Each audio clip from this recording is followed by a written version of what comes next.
War and drugs is a pretty solid combination, but when said substances are used in warfare, it becomes a whole other matter entirely. Let's touch back on the early 1800s. Despite being halfway around the world, the British Empire still commanded trade in the Indian Ocean, even stretching into the Pacific, with one of their main suppliers being Imperial China. The Qing dynasty was doling out all kinds of goods to the Brits, including earthy herbs, soft silks, precious porcelain, and the iconic British life fuel, tea. While this trade was good for the British consumer, the rather one-sided trade imbalance left British merchants a tad miffed.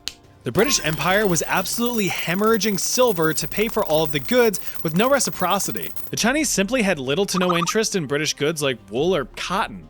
And that was a problem as British silver reserves were drying up, putting a damper on the liquidity of trade in the region. So what do you do if there's no demand? You force it.